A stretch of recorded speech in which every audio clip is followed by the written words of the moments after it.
Bismillahirrahmanirrahim. Assalamualaikum warahmatullahi wabarakatuh. Alhamdulillahirabbil alamin. Wa bihi nasta'inu ala umuri dunya waddin. Wa ala alihi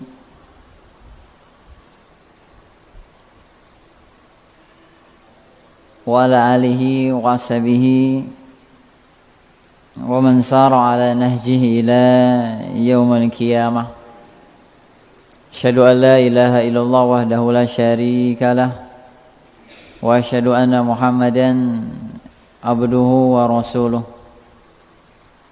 Alhamdulillahirabbil alamin. Wassalatu wassalamu ala nabiyyina Muhammadin wa ala alihi al-tahirin wa sahabatihi wal tayyibin wa man tabi'ahum wa man sara ala nahjihi ila yaumil qiyamah wa ba'du. Ikhwatul iman, akhwat wa ikhwati fillah rahimakumullah. Alhamdulillah kita awali perjumpaan kita pada sore yang penuh barokah ini dengan senantiasa memanjatkan puji dan syukur kepada Allah Subhanahu wa taala atas beragam nikmat dan karunia yang Allah berikan kepada kita semua, baik yang kita rasakan oleh fisik kita, terlebih yang kita rasakan oleh hati kita, yaitu nikmat iman dan Islam, nikmat kelezatan dalam beramal soleh, dalam ketaatan, sehingga sampai saat ini alhamdulillah kita masih senantiasa istiqomah berada di dalam dinul Islam, senantiasa mentauhidkan Allah Subhanahu wa taala, beriman kepadanya, juga senantiasa mahabbah, memiliki loyalitas kepada qudwah kita Nabi besar Muhammad sallallahu alaihi wasallam, juga terhadap risalah yang dibawa oleh beliau hingga akhir zaman nanti. Alhamdulillah juga jamaah dirahmati Allah, kita diberikan taufik oleh Allah Subhanahu wa taala dalam bulan yang penuh barokah ini kita isi waktu menjelang berbuka ini dengan taqarrub kepada Allah Subhanahu wa taala melalui talabil ilm atau mengaji, nuntut ilmu. Ini adalah bentuk taqarrub atau bentuk peribadahan di antara peribadahan besar kepada Allah Subhanahu wa taala. Terlebih kita berada di dalam bulan yang memang dilipat gandakannya pahala. Kita tidak bisa membayangkan bagaimana di luar Ramadan pun ketika seseorang melakukan taqarrub kepada Allah Subhanahu wa taala dengan thalabul ilmi, terlebih itu ada pada bulan Ramadan. Alhamdulillah, ini adalah hidayah, taufik dari Allah Subhanahu wa taala yang wajib kita syukuri. Kemudian juga jamaah dirahmati Allah, saya pribadi bersyukur ya bisa bersilaturahmi kepada jamaah semua, bapak-bapak, ikhwah, para sepuh. Ini merupakan muamalah pertama kali. Alhamdulillah nikmat di dalam perjalanan ya, dibarengi oleh teman, dan baru pertama kali ya Pak kesini. Tapi alhamdulillah ini masih daerah Kerawang ya, masih Sunda ya, iya. Ngawas di Batu Jaya, heran saya. Jadi kok sudah lu gua ya. Napa gitu nih Batu Jaya, padahal Batu Jaya masih Kerawang itu. Mungkin karena hawa-hawanya sudah dekat ke Bekasi, jadi bawaannya ya sulit untuk dibawa dengan bahasa asli Kerawang, bahasa Sunda. Tapi di sini insyaallah ya Sundanya biasa. Alhamdulillah.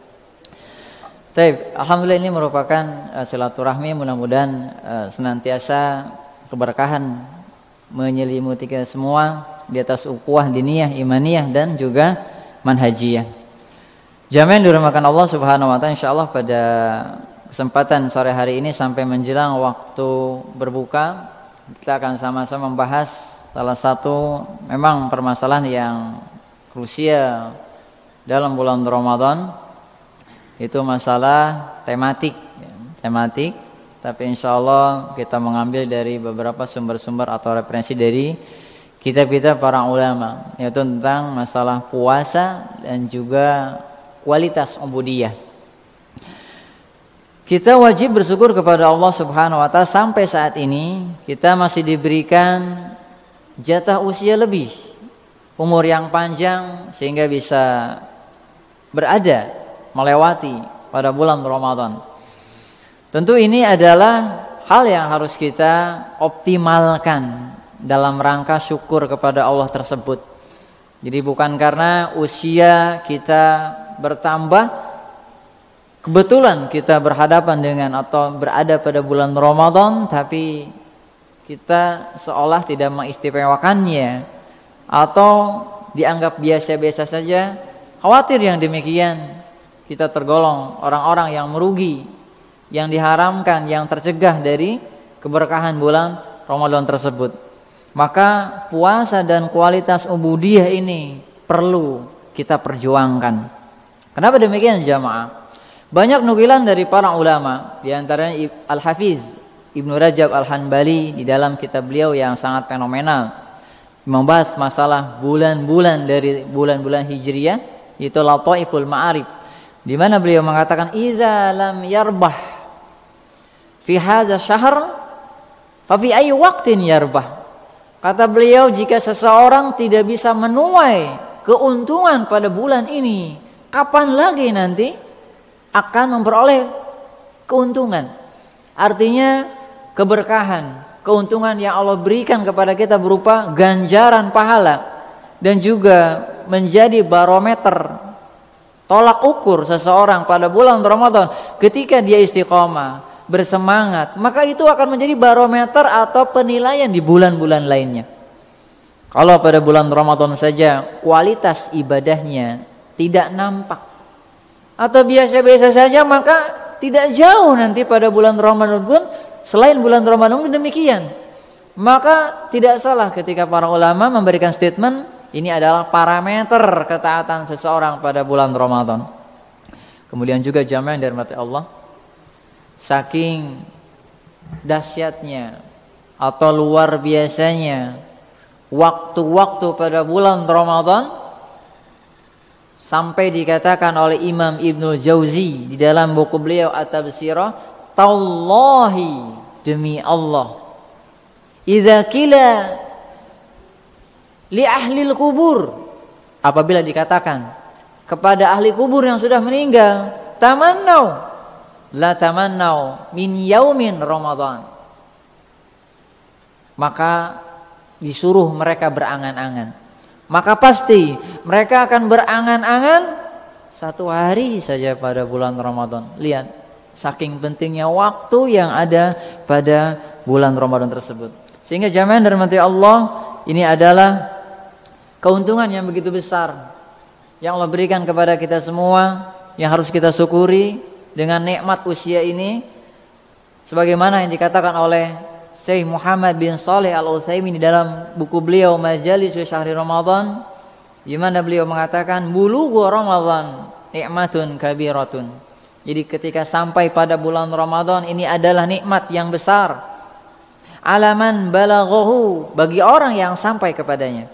Wa qama bihaqqihi, dan melakukan hak-hak Ramadan tersebut berupa kualitas ibadahnya, birruju'i ila rabbih, dengan kembali kepada Tuhannya Allah Subhanahu wa taala, min maksiatihi ila taatihi, dari maksiat menuju ketaatan, wa minal ghaflah, dari kelalaian, anhu ila dzikri, dari kelalaian terhadap Allah menuju zikir atau mengingat akan Allah Subhanahu wa taala, wa minal bu'di anhu, dan jauhnya hamba dari Allah, ilal inabati ilai, dan mendekat menuju kepada Allah Subhanahu wa ta'ala. Jadi nikmat yang teramat sangat besar ketika kita sampai pada bulan Ramadan.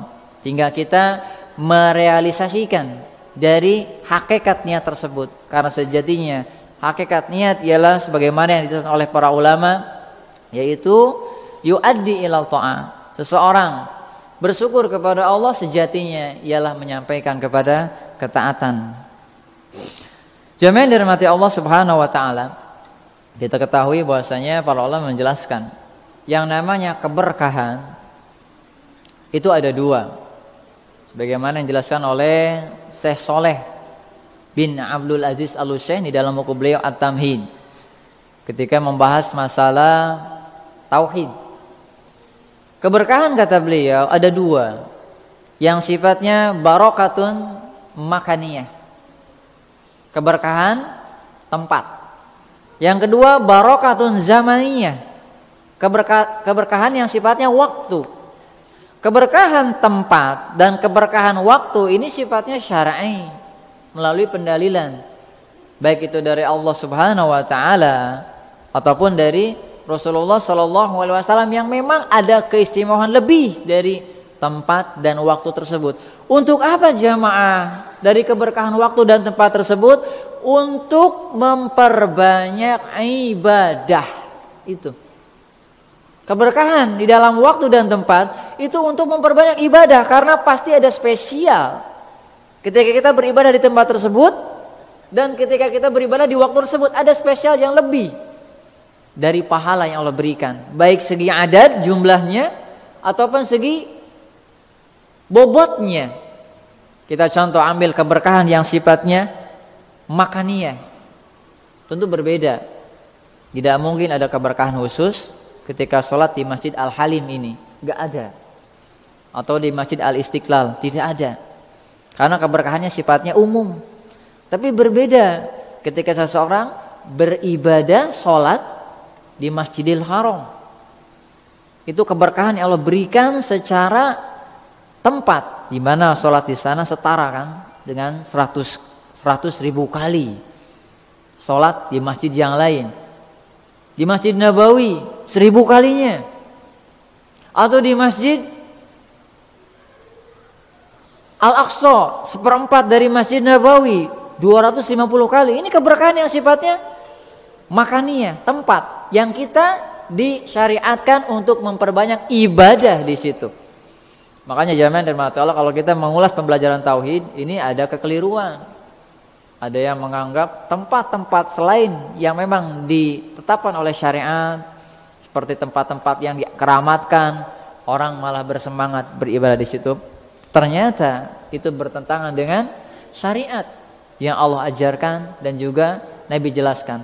Dan ini jamaah banyak dilakukan oleh kaum muslimin, di mana ada tempat patilasan ataupun tempat-tempat ziarah khusus ya.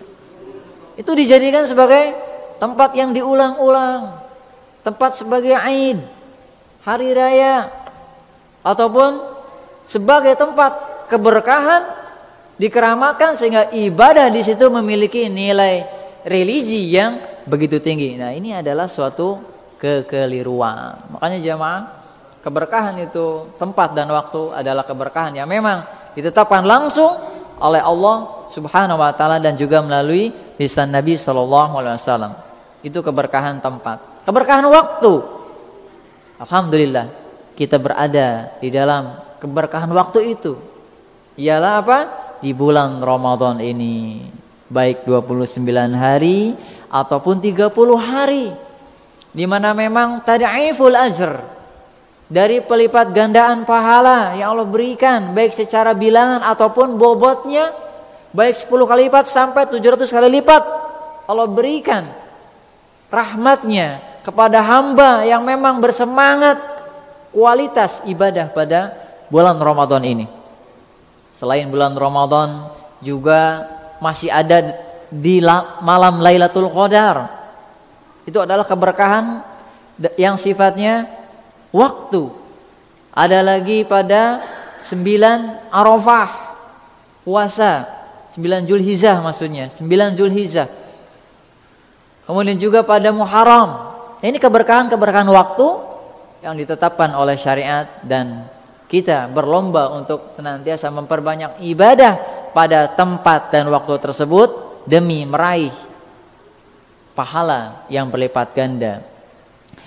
Jamaah yang dirahmati Allah Subhanahu wa taala, maka jelas Ramadan adalah keberkahan yang sifatnya zamaniyah, yang kita jangan sampai lalai sedang berada di bulan ini. Kemudian juga mengenai kualitas ubudiyah, puasa dan kualitas ubudiyah, kita harus pahami dulu makna ubudiyah. Ubudiyah ini sama halnya seperti ibadah, ya, ubudiyah. Sehingga ada buku yang memiliki penjelasan khusus, diantaranya ialah Al-Ubudiyah atau Risalah Al-Ubudiyah yang ditulis oleh Syekh Islam Ibnu Taimiyah, di mana beliau pernah ditanya oleh orang-orang di zamannya tentang makna ibadah atau ubudiyah ini. Jadi jangan sampai kita memiliki arti yang sempit di dalam masalah ubudiyah atau peribadahan. Ibadah ini bukan hanya di masjid selalu, bukan hanya kaitannya dengan rukun dan syarat saja, tapi al-ihsan ilan nas. Jadi mencurahkan kebaikan kepada manusia itu adalah hal yang termasuk ubudiyah. Jadi makanya kita sering dengar ada istilah mahdhah, ada yang ghairu mahdhah. Sehingga kata beliau, kata Syekh Islam Ibnu Taimiyah ketika mendefinisikan ibadah ialah ismun jami'un likulli ma yuhibbullah wa yardah fi af'alil qulub wa af'alil jawarih. Ibadah ialah suatu nama yang mencakup dicintai oleh Allah dan diridhoi oleh Allah, baik itu yang termasuk amalan hati, ada ya ibadah amalan hati seperti haub, tawakal, kemudian juga apa? Iya, roja, rasa harap, ijabah, ini amalan hati, zikirnya hati. Ada juga yang jawareh, anggota badan, seperti sholat, seperti berzikir, membaca Quran, atau menolong orang. Ini adalah kualitas yang namanya ubudiyah. Jadi tidak melulu ubudiyah ini atau ibadah sholat, tidak. Jadi semua amalan yang memang Allah cintai dan Allah ridhoi, baik itu amalan hatikah ataukah anggota badankah, maka itu adalah ubudiyah atau ibadah. Maka jamaah yang dirahmati Allah Subhanahu wa taala, untuk meraih kualitas ubudiyah terlebih pada bulan Ramadan, ada banyak aspek yang harus kita perhatikan agar senantiasa benar kita di dalam memperlakukan bulan Ramadan. Pasti jangankan sebelum masuk bulan Ramadan pun kita banyak mendengar ceramah-ceramah atau yang dikenal lebih istilahnya tarhib. Ya, jadi selamat datang bulan Ramadan. Tarhib, di mana-mana pengajian banyak. Nah, di situ dibahas bagaimana persiapannya, ahkamnya atau fikih-fikih ketika bulan Ramadan, ketika puasa. Apakah perlu kita terus pelajari ketika pada bulan Ramadan? Perlu. Karena kita berpotensi lalai, berpotensi lupa. Kenapa demikian jamaah? Kita perlu mengulang-ulang terus pembelajaran tersebut agar senantiasa kita bisa menolak ghaflah atau kelalaian tadi. Karena keimanan kita tidak akan mungkin naik, ada kalanya cenderung kepada turun, cenderung kepada ketidakstabilan, cenderung kepada normal. Beda keadaan kita dengan keadaan para salaf terlebih dahulu, orang-orang soleh terlebih dahulu, baik itu dari kalangan sahabat kah atau kalangan tabi'in kah, tabi'in kah, yang memang ketika mempelajari bagaimana kehidupan mereka bersama Ramadan begitu luar biasa, sangat sulit kita ucapkan dengan kata-kata. Karena di zaman mereka zaman yang penuh dengan ilmu, zaman banyak para ulama, dan kemungkaran pun bisa ternetralisirkan, tercegah. Beda zaman sekarang. Keluar dari masjid, potensi kemungkaran sudah banyak. Mata kita, anggota tubuh kita, buka HP bisa jadi potensi kemungkaran. Maka kelalaian berpotensi besar menghampiri kita. Oleh karena itu meskipun pada bulan Ramadan kita butuh akan terus zikir atau masalah ilmu dan juga nasihat agar bermanfaat untuk kita semua. Adapun masalah kualitas ubudiyah yang memang bulan Ramadan ini sebagai syahrul ibadah, ya, bulan ibadah, karena kita masih di awal-awal sekali, ya, masih panjang kita insyaallah, baik 29 hari ataupun 30 hari. masih banyak dari hal yang harus kita sempurnakan, yang harus kita perbaiki agar jangan sampai kita menjadi manusia yang magrur atau tertipu dengan keadaan kita. Di antaranya jamaah yang dirahmati Allah, dalam kualitas ubudiyah pada bulan Ramadan ini, pada bulan puasa ini, kita perlu semangat tentu, perlu ijtihad atau mujahadah, perlu perjuangan, perlu doa, perlu ilmu, keikhlasan, dan juga banyak bertobat kepada Allah Subhanahu wa taala. Banyak nasihat dari para ulama yang menjelaskan hal itu. Di antaranya ialah dari Syekh bin Baz rahimahullah di dalam buku beliau yaitu Majmu' Fatawa, di mana beliau mengatakan terkait harus memiliki semangat dan juga ijtihad, perjuangan di dalam memakmurkan bulan Ramadan agar kita meraih kualitas ibadah yang begitu hebat. Kata beliau, "Fal wajibu 'alal mu'min," maka wajib bagi orang mukmin atau orang yang beriman, "an yajtahida fi ada'i ma faradallahu 'alaihi." Jadi berjuang dalam menunaikan apa yang diwajibkan Allah kepada seseorang tersebut atau kepada orang mukmin tersebut pada bulan Ramadan.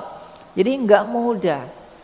Kita untuk meraih kualitas ubudiyah pada bulan Ramadan ini tidak mudah, sulit, perlu perjuangan. Untuk mencapai akhlak yang mulia, untuk mencapai derajat penyucian diri ini tidak mudah, butuh perjuangan. Wa an yahdhara ma haramallahu alaihi, dan juga waspada dari apa yang Allah haramkan pada bulan Ramadan tersebut, baik dari pembatal puasa secara zahirnya ataupun pembatal puasa secara maknawinya. Kita berjuang untuk mencegahnya. Hati-hati. Wa antakuna inayatuhu fi Ramadan, dan agar inayahnya atau perhatian seseorang tersebut pada bulan Ramadan aktsara wa azama, lebih banyak dan lebih besar. Ini mengindikasikan bahwasanya bulan Ramadan berbeda dengan bulan yang lainnya dari perhatian terhadap ibadah, kebaikan, kualitas yang lainnya. Jadi lebih banyak dan lebih besar. Jadi untuk kitu-kitu wae. Ya, peperihun mah di bulan selain Ramadan ya biasa wae, coba luar biasa pada bulan Ramadan agar menjadi predikat orang yang bertakwa di hadapan Allah Subhanahu wa taala. Fahuwa syahrun azim. Maka Ramadan adalah bulan yang begitu agung. Tadha'afu fihi al-amal, di mana amalan-amalan pada bulan Ramadan tersebut berlipat ganda, baik secara bilangan ataupun bobotnya. Hadis Imam Ahmad mengatakan bahwasanya wa tuftahu fihi abwabul jannah wa tughlaqu fihi abwabul jahim, di mana pintu surga dibuka selebar-lebarnya. Berarti hukum asalnya jamaah bahwa pada selain bulan Ramadan pintu surga tertutup jamaah. Benar. Ulama menafsirkan demikian. Berarti hukum asal dari hadis ini, pintu surga itu tertutup pada bulan selain Ramadan. Sebaliknya, pada bulan Ramadan pintu neraka ditutup rapat-rapat. Berarti hukum asalnya apa? Selain bulan Ramadan dibuka. Maka ini menunjukkan bahwa kebaikan ibadah dilipat gandakan karena sebab dibukanya pintu surga tersebut. Coba jamaah, bagaimana ini tawaran atau keuntungan yang Allah berikan kepada kita semua? Apa kita tidak tergiur? Jadi ulah eleh ku Mega M, ku Ramayana, ku Jogja, ku Alfa, jauh-jauh sebelum Ramadan itu mereka sudah buka big sale Ramadan. Coba ya, sirup marjan, kue-kue. Masa kita kalah persiapannya dengan masalah dunia tersebut? Wa ta'zumu fihi sayyi'at, begitupun sebaliknya. Maksiat, keburukan, besar nilainya nanti. Ya, besar nilainya juga pada bulan Ramadan secara bobot, bukan secara bilangan.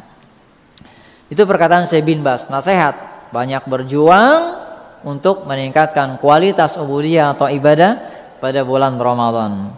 Kemudian juga jamaah yang dirahmati Allah, kita tentu harus diiringi dengan doa kepada Allah Subhanahu wa taala, diiringi semangat.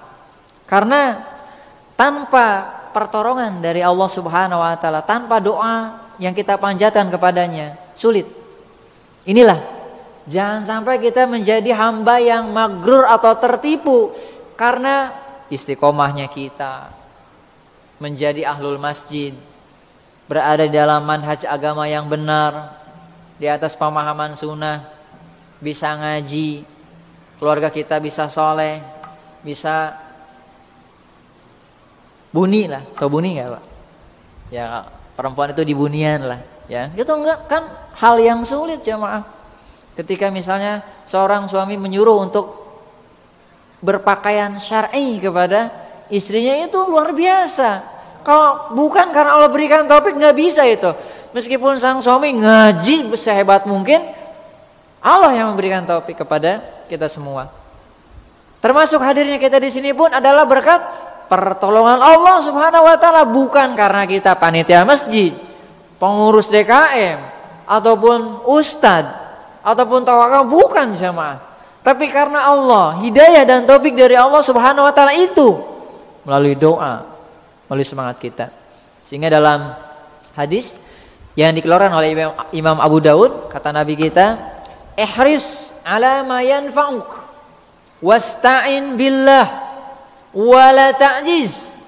Kata Nabi, bersemangatlah Anda terhadap perkara yang bermanfaat. Semangat jamaah. Ini adalah kualitas yang bagus, ya, golden ways. Semangat. Kerja ya semangat, silakan kalau itu bermanfaat. Berdagang semangat. Apalagi ibadah, bukan manfaat lagi tapi diwajibkan, maka bukan harus lebih dari semangat. Coba Nabi kita ini mau selain apa? Selain utusan Allah, selain diberi wahyu, tapi motivator yang hebat. Bersemangat Anda dalam hal yang bermanfaat untuk Anda, itu kata Nabi. Dan jangan lupa minta sama Allah. Tuh di situ ada lafaz wasta'in billah, minta sama Allah.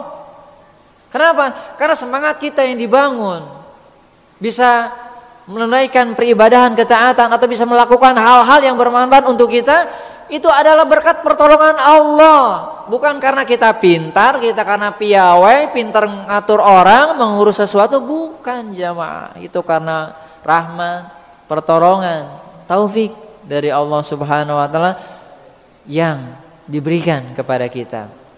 Kemudian jangan kita lemah, kata Nabi. Lihat, jangan lemah ketika semangat meminta tolong kepada Allah, mencari hal-hal yang memang itu bermanfaat, tidak lemah. Makanya termasuk kita pada bulan Ramadan, minta kepada Allah agar bisa mengoptimalkan bulan Ramadan ini dengan kualitas ubudiyah yang begitu hebat, memakmurkan bulan Ramadan, dan semoga menjadi predikat orang-orang yang bertakwa. Makanya para ulama menukil dari perkataan-perkataan orang-orang saleh terdahulu bagaimana doa kita ketika sebelum dan pada bulan Ramadan. Kalau jamaah mungkin belum bisa atau belum paham tentang sedikit banyaknya bahasa Arab, bisa berdoa dengan bahasa kita lah. Dengan bahasa Sunda pun gak masalah. Insya Allah uninga, Allah paham. Ya, afdol memang dengan bahasa Arab. Di antaranya seperti yang dinukil oleh Syekh Saleh bin Hamad Al-Utsaimin, seorang ulama besar saat ini ya, mudaris di Masjid Nabawi. Beliau menukil dari perkataan para ulama salaf, doa yang kita panjatkan ketika pada bulan Ramadan, di antaranya Allahumma a'inna fihi ala siyami wal qiyami wa ma tuhibbu min sairil a'mal. Ya Allah, bantulah kami pada bulan Ramadan untuk melakukan puasa, sholat malam atau sholat taraweh, dan semua perkara yang engkau cintai dari seluruh amalan ini. Tuh doanya jamaah. Jadi optimalnya kita dalam melakukan ibadah itu karena pertolongan dari Allah Subhanahu wa ta'ala, agar terhindar dari orang-orang yang tertipu. Karena tidak sedikit, ya mudah-mudahan kita tidak demikian, bahwasanya istiqomahnya kita di dalam agama ini tidak lain adalah pertolongan, taufik dari Allah Subhanahu wa ta'ala Wallahu a'lamu bil muhtadin. Dan Allah senantiasa maha tahu mana orang yang layak mendapatkan petunjuk. Allah maha tahu mana orang yang layak mendapatkan ilmu, yang layak diberikan petunjuk. Allah maha tahu. Sehebat apapun Nabi Musa berjuang melawan siapa? Firaun. Orang seperti apa? Firaun langsung berhadapan dengan Nabi Musa, diceramahkan, diceramahin, dinasihatin. Tapi tetap Firaun gak mau mati dalam keadaan kafir. Sehebat apapun Nabi Muhammad, Nabi kita, menceramahi pamannya Abu Thalib, langsung itu kan, langsung jamaah di depan beliau sendiri, ya ammi kulla ilaha illallah kalimatan ahaju biha indallah. Wahai pamanku, coba ucapkan kalimat la ilaha illallah. Dengan suatu kalimat tersebut saya nanti bisa berargumentasi di hadapan Allah Subhanahu wa taala. Tapi lihat, walaupun keponakannya sendiri, tetap ya Allah maha tahu mana dari hamba-hambanya yang memang layak mendapatkan taufik serta ketauhidan. Gitu jamaah. Jadi tidak luput kita dari doa, meminta kepada Allah untuk senantiasa kita kuat, dikokohkan di dalam meningkatkan kualitas, kuantitas ibadah pada bulan Ramadan ini. Dan juga jangan bangga ya, jangan kagum ketika sudah paham sunnah misalnya, jangan jamaah ya. Bahkan kata Syekh Utsaimin, orang yang mendapatkan hidayah lebih banyak butuh kepada hidayah yang lain. Jadi jangan sampai ada perasaan qanaah di dalam ilmu. Artinya ngislah sakiwe, jangan, nggak boleh kayak gitu. Kita harus bisa lebih di dalam mengaji ini. Kemudian juga bagaimana nasihat dari Syekh Muhammad bin Shalih Al-Utsaimin ketika beliau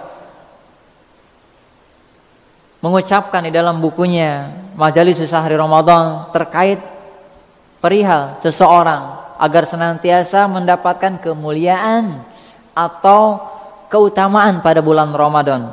Di dalam Majalis Sahri Ramadan ya, kitab yang bagus yang harus kita baca, beliau mengatakan fadailus shaum la tudraku hatta yaqumu shaimu bi adabihi. Jadi keutamaan puasa. Jelas ya, hadisnya banyak jamaah. Mungkin jamaah sudah banyak tahu nih ketika tarhib keutamaan bulan Ramadan maupun puasanya, baik dalam konteks puasa umum ataupun puasa Ramadan itu sendiri.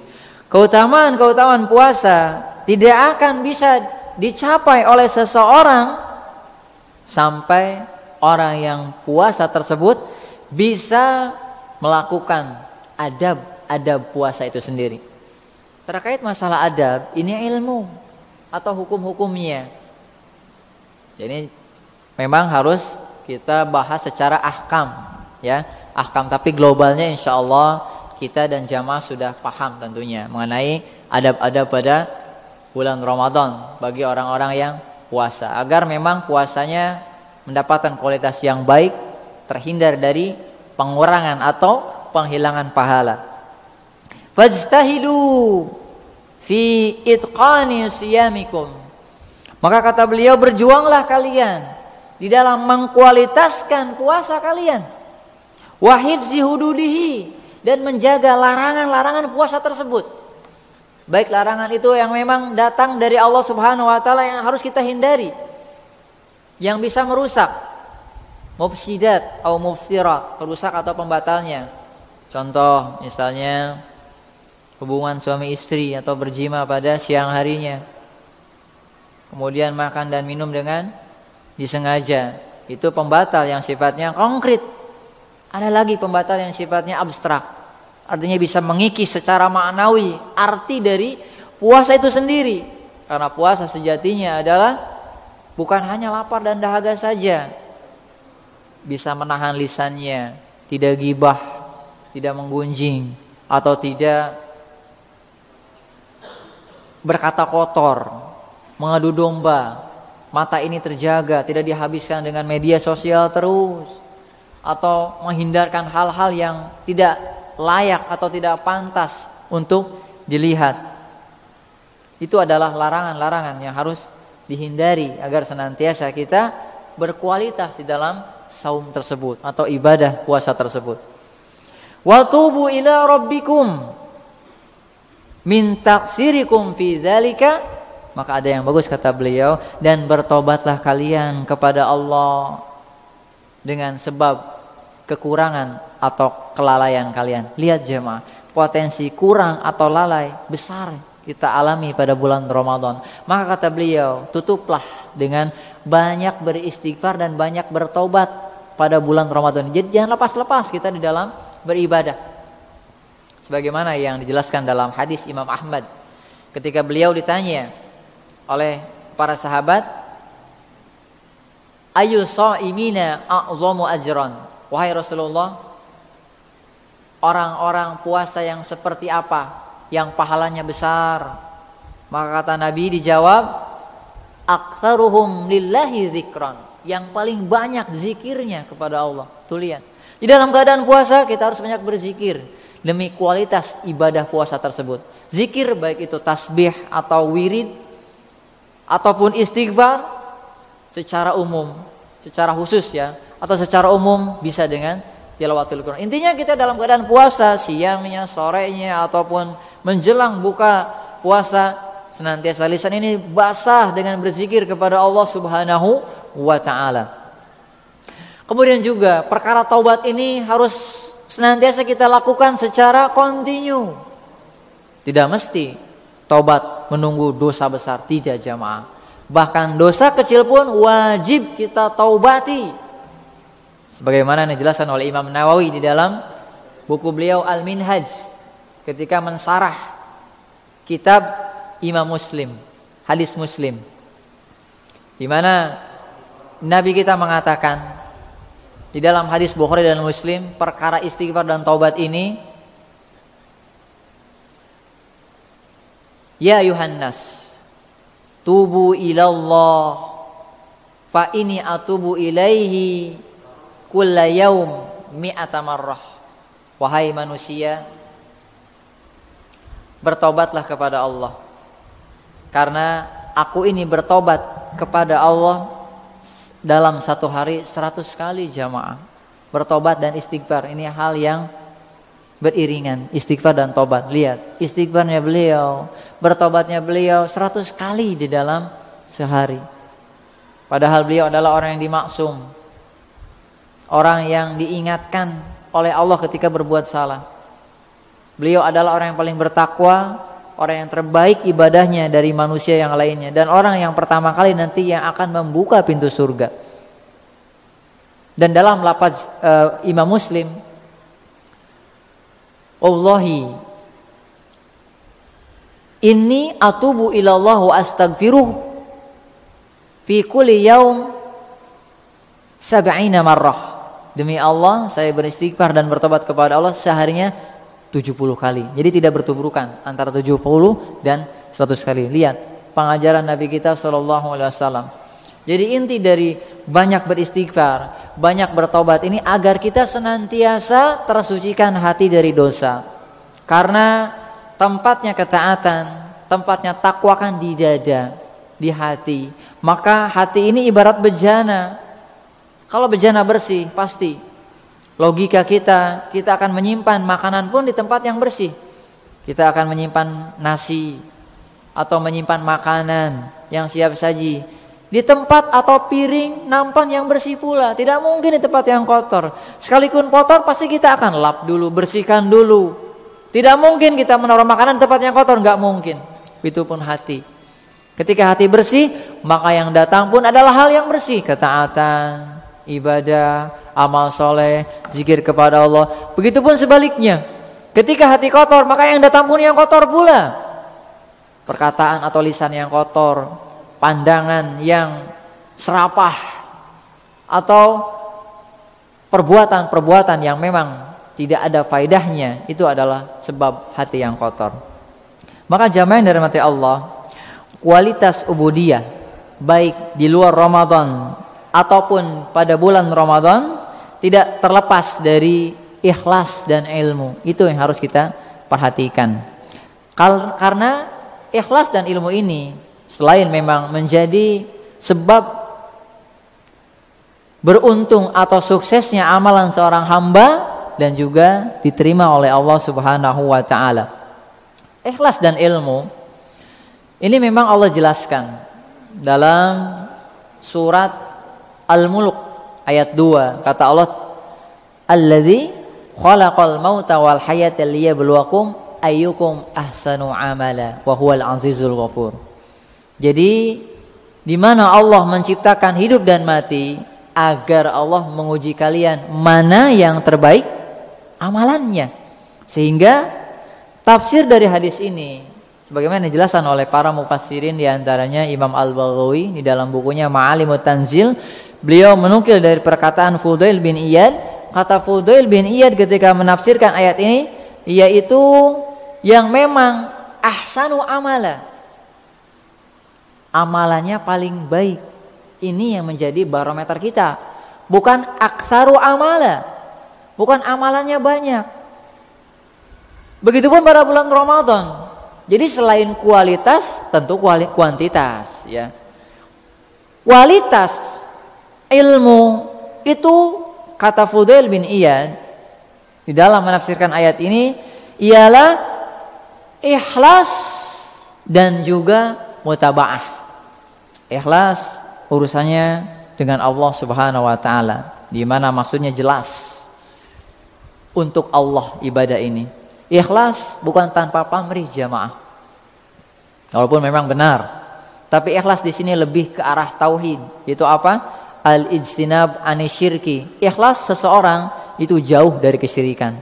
Artinya apa? Jauh dari riya, ingin disanjung orang, ingin dilihat orang, dilulukan orang, bukan.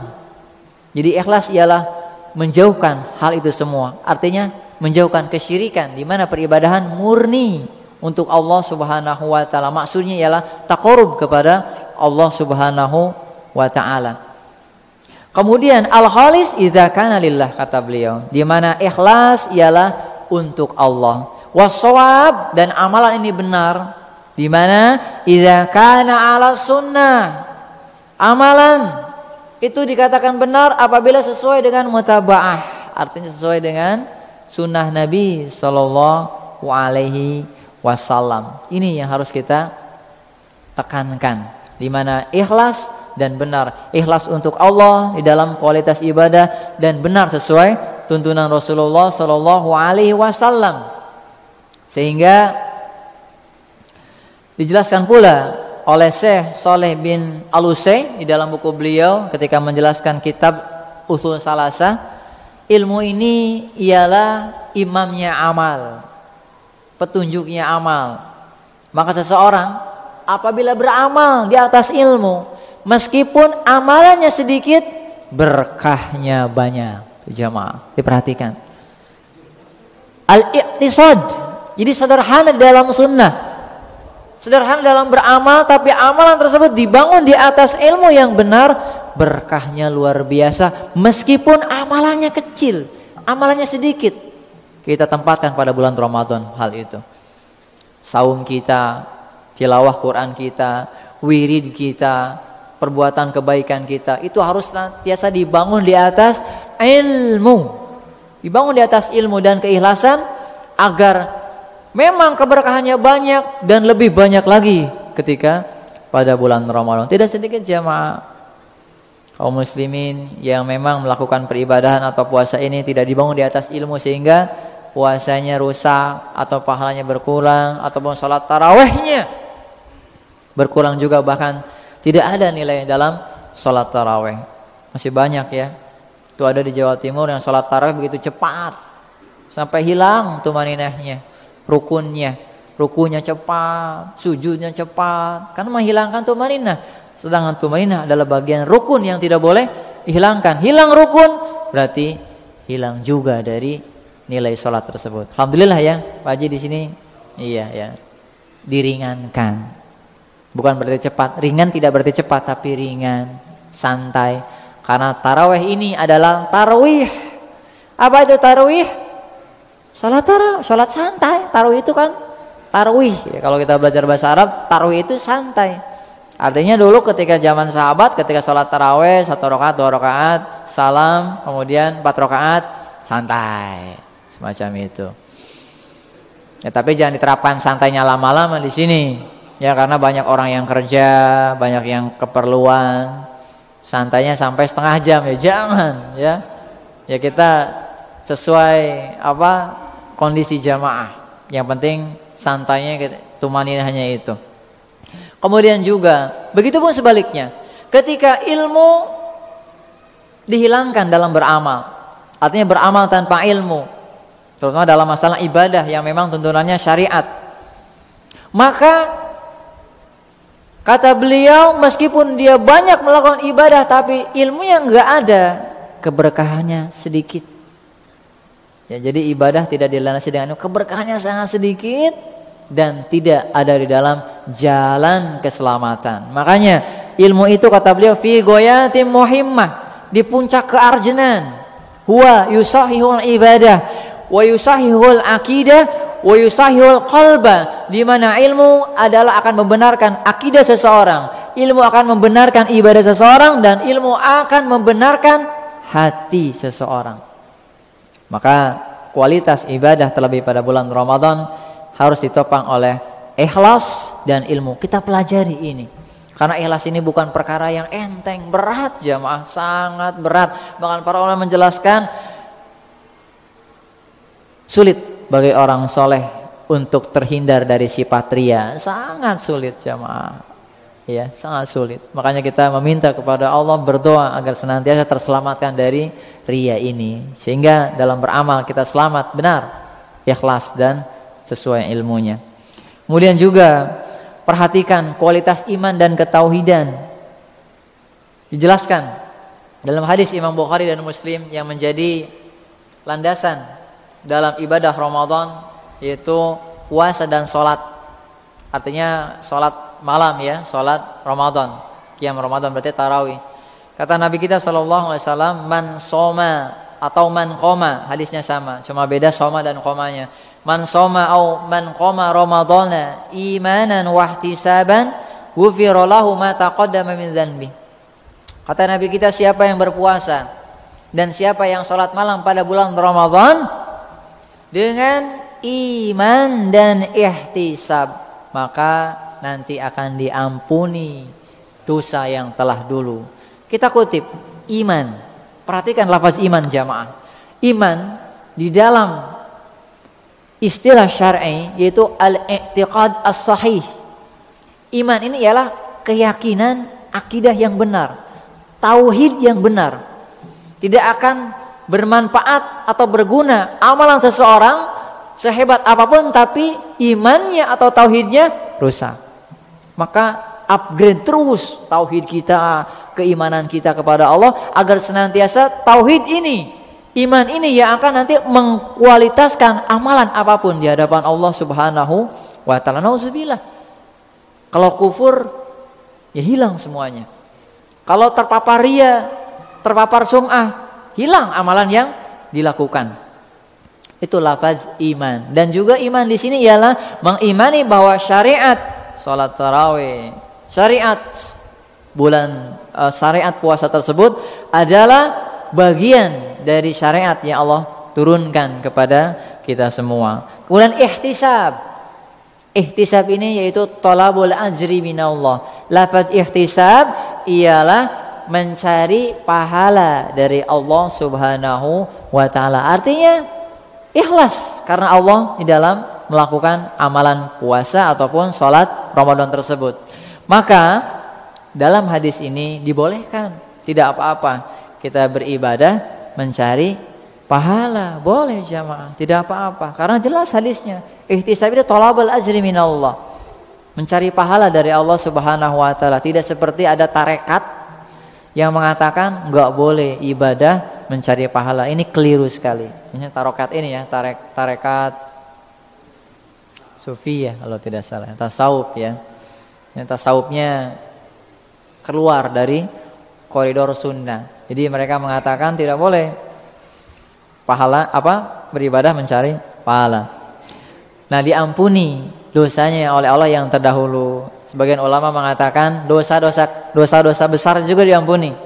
Tapi yang paling roji, kata jumhur ulama, dosa yang diampuni oleh Allah dengan sebab puasa dengan kualitas yang baik dan juga sholat Ramadannya itu ketika dosa-dosa kecil saja. Tapi kan Masya Allah, dosa kecil apabila kita hitung ya besar juga. Tidaklah gunung itu terdiri dari kerikil dan batu-batu kecil, semakin menggunungnya semakin besar. Maka alhamdulillah Allah mengampuni dosa-dosa kecil kita. Hitung berapa puluh tahun, belasan tahun dosa kecil kita ke belakang diampuni karena sebab sholat malam pada bulan Ramadan dan juga puasa tersebut. Kemudian jamaah sebagai penutup, di sini saya nukilkan dari perkataan Imam Ibnul Qayyim di dalam buku beliau Zadul Ma'ad, di mana kata beliau, as-saum min akbaril aun ala taqwa. Jadi puasa ini adalah salah satu jalan atau pertolongan, wasilah terbesar dalam menuju takwa kepada Allah Subhanahu wa taala. Puasa jamaah. Karena puasa ini akan merealisasikan jenis kesabaran. Sabar dalam taat, susah kan? Berat dalam ketaatan itu. Sabar dalam menahan maksiat juga besar, dan sabar di dalam menerima takdir Allah yang tidak baik. Ini ada di dalam puasa Ramadan atau puasa selain Ramadan. Makanya jelas menjadi penolong terbesar dalam takwanya seseorang, dan juga di mana puasa bisa menjaga hati seseorang atau menjaga anggota badan seseorang secara keabsahannya di dalam puasa tersebut. Dengan demikian lihat, puasa kita meninggalkan tabiat yang menjadi kesenangan kita. Kita meninggalkan hal-hal yang mubah untuk kita. Kita meninggalkan makan, meninggalkan minum, meninggalkan istri. Bukan meninggalkan ini ya, Bang Toi, bukan. Tapi maksudnya tidak berhubungan pada malam siang hari. Itu karena siapa? Karena al-ma'bud, karena Allah, untuk Allah itu. Itu kan berat ketika meninggalkan sesuatu yang kita halalkan. Ya, itu menjadi karakter kita. Tapi dalam bulan Ramadan ini, puasa mendidik kita meninggalkan hal itu demi Allah Subhanahu wa taala. Jadi jelaslah, benar kata Imam Ibnul Qayyim, bahwasanya puasa sebab terbesar seseorang dalam meraih ketakwaan di hadapan Allah Subhanahu wa taala. Tapi jamaah, mungkin itu saja ya, sedikit banyaknya paparan yang bisa kita bahas demi mencapai puasa dan kualitas ibadah pada bulan Ramadan, agar memang puasa yang kita lakukan dan pendamping dari ibadah-ibadah yang lainnya menjadikan itu semua penolong untuk kita, kualitas untuk kita semua, terlebih pada bulan Ramadan ini. Tapi insya Allah sebentar lagi kita akan buka ya. Maghrib jam berapa? Kurang 10 ada? 7 menit lagi. 7 menit. Oh, baik. Tapi barangkali ada yang ingin didiskusikan atau ditanyakan tadi, kata Kang Mahdi, ya sedikit saja ya, untuk memperlebar pembahasan. Mudah-mudahan bisa diperlebar dengan pertanyaan dan juga bisa dijawab. Walaupun tidak ya Allahu ta'ala alam, nanti bisa kita cari sumber yang lainnya. Silakan. Salam.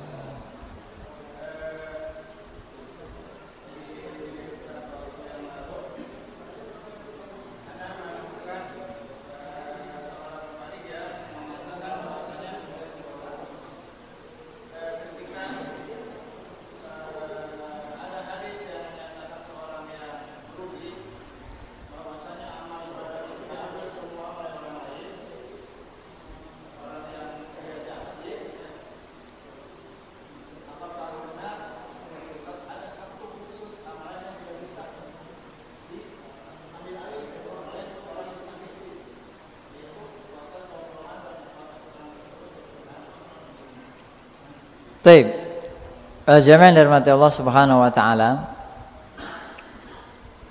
Jadi kita menghindari kezaliman terhadap manusia. baik itu secara ucapan ataupun perbuatan.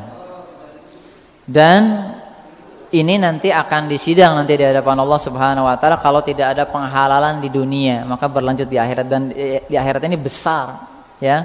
Allah sebaik-baiknya atau seadil-adilnya hakim. Makanya ketika kita ada kesempatan di dunia kezaliman di antara manusia, maka kita penghalalan, minta maaf.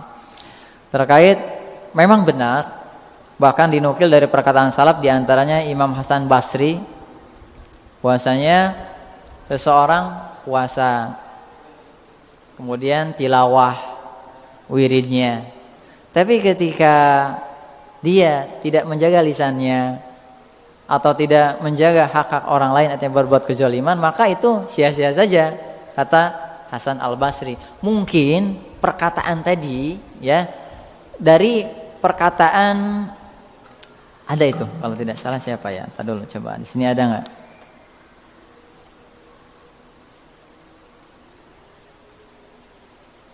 Nah, di sini ada.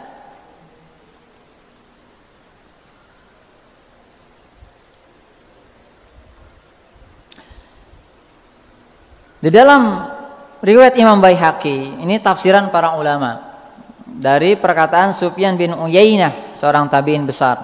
Kata beliau, "Idza kana yaumul qiyamah," nanti pada hari kiamat, "yuhasibu Allahu 'abdahu," Allah akan menghisab hamba-hambanya. Wa yu'addi ma 'alaihi minal mazalimi min sairi amali, dan Allah akan menunaikan apa yang dilakukan dari hamba tersebut dari kezaliman di antara amalannya. Hatta idza lam yabqa illa shaum. Nah, perhatikan, sampai tidak tersisa amalan tersebut, habis, kecuali hanya puasa. Korelasinya benar, hanya puasa. Yatahammalullahu anhu ma baqiya minal mazalim wa yudhiluhul jannata bisawm. Bahkan Allah nanti akan menyelamatkan seorang tersebut yang tersisa dari kezaliman dengan puasa tersebut, dan Allah akan memasukkan dia dengan sebab puasanya ke dalam surganya. Ya, memang dibenarkan oleh para ulama, dinukil oleh Syekh Utsaimin dengan perkataan Sufyan bin Uyainah. Wallahu taala alam. Mungkin di sini bisa kita ambil maknanya, kezaliman tersebut artinya dosa yang dilakukan, tapi tidak kezaliman dengan apa? Kezaliman dengan manusia yang lain. Benar perkataannya, itu adalah tafsir dari Sufyan bin Uyainah. Sampai dia amalannya itu tidak ada dengan sebab kezaliman, tersisa hanya puasa, dengan sebab puasa itulah Allah menolongnya. Wallahu taala alam. Benar. Ya, benar. Tapi bukan berarti kezaliman tersebut kita enteng, tetap kita harus jaga, terlebih kezaliman dengan manusia. Naam. Ada lagi mungkin?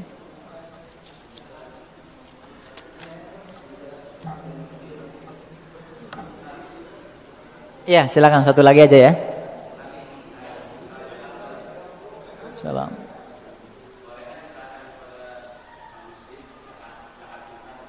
Tidak boleh. Zakat tidak boleh sedekahkan kepada non muslim. Tidak boleh, tetap. Ya, kecuali mu'alaf.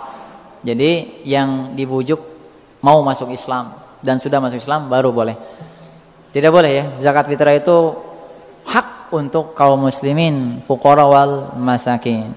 Yang hanya diberikan kepada orang kafir itu apa? Udhiyah. Apa itu? Sembelihan kurban. Masih dibolehkan kita memberi kepada orang kafir. Tapi kalau zakat mutlak untuk orang muslim. Kalau infak sedekah ya bebas, kalau zakat tidak. Wallahu taala. Ya, satu lagi terakhir waktu ya. 5 menit lagi buat buka kita.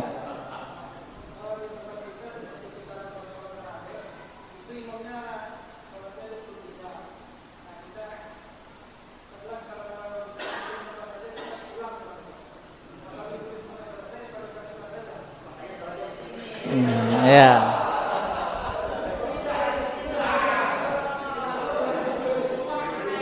Iya, taib jamaah. Kalau kita berkeyakinan memang ya sebenarnya 11.23 bukan masalah ya.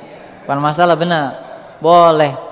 yaitu perbedaan yang sifatnya sa'ig, wajar. Ini harus diluruskan pada masyarakat. 11 rakaat atau 23 masih boleh kok. Tidak ada statement 11 harus. Lebih dari 11 enggak sah. Yang 23 pun demikian. Kudu 23. Mazhab Syafi'i misalnya. Ya kalau keadaan seperti ini ya nantinya timbul kegaduhan. Makanya kita harus luas dalam masalah furu, masalah fikih. Secara hukum asal boleh. Boleh. Ketika memang kita asumsinya 11, berarti ketika 8 rakaat pulang. Nanti witir sendiri boleh. Cuma di situ ada keutamaan yang hilang. Artinya tidak dicatat oleh Allah sholat semalam penuh. Ya memang harus full bersama imam. Ya, seperti itu. Ya memang kondisinya harus diperhatikan juga ya. Wallahu a'lam. Cukup ya jamaah. Insyaallah kurang dan lebihnya paparan yang kita sampaikan semoga bisa menambah wawasan ilmu agama kita dan yang terpenting bisa menambah keimanan kita kepada Allah Subhanahu wa taala, terlebih pada bulan Ramadan untuk kualitas ubudiyah atau ibadah kita kepada Allah Subhanahu wa taala. Nas'alullah sallallahu afiyah. Kita tutup sama-sama dengan doa penutup majlis. Subhanakallahumma wa bihamdika asyhadu an la ilaha illa anta astaghfiruka wa atubu ilaik. Wassalamualaikum warahmatullahi wabarakatuh.